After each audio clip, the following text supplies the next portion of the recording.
An historic breakthrough emerges from here in Paris this weekend with a landmark agreement over New Caledonia. That's the French Pacific territory, almost 17,000 kilometers from Paris, that has faced cycles of unrest and political tension. After 10 days of intense negotiations with French President Emmanuel Macron personally taking part, leaders from both pro-independence Kanak movements and loyalist factions reached an accord to designate New Caledonia as a, quote, state of New Caledonia within the French Republic, enshrined in France's constitution. Let's get to the key parts of this deal now.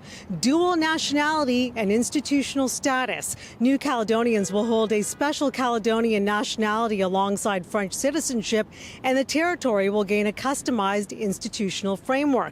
Transfer of sovereign powers. While defense, justice, currency, and security powers remain with Paris for now, the accord paves the way for these to be transferred later, subject to local referendums.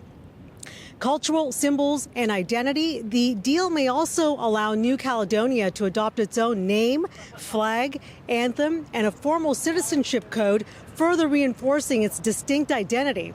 Let's get to expanded electorate now. The electoral franchise will be enlarged. Anyone born in New Caledonia or with at least 15 years continuous residence will gain provincial voting rights. That was one of the key triggers of the violence that occurred last year.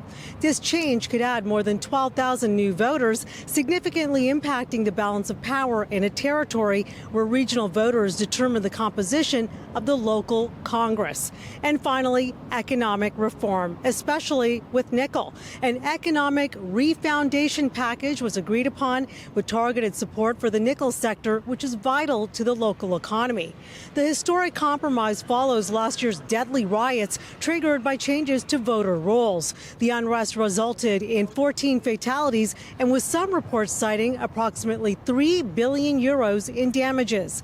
Macron says this is an historic deal and a new chapter, emphasizing that it represents a bet on trust.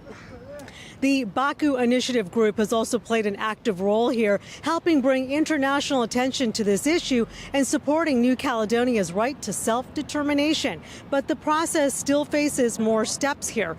The agreement must be ratified by the French Parliament later this year.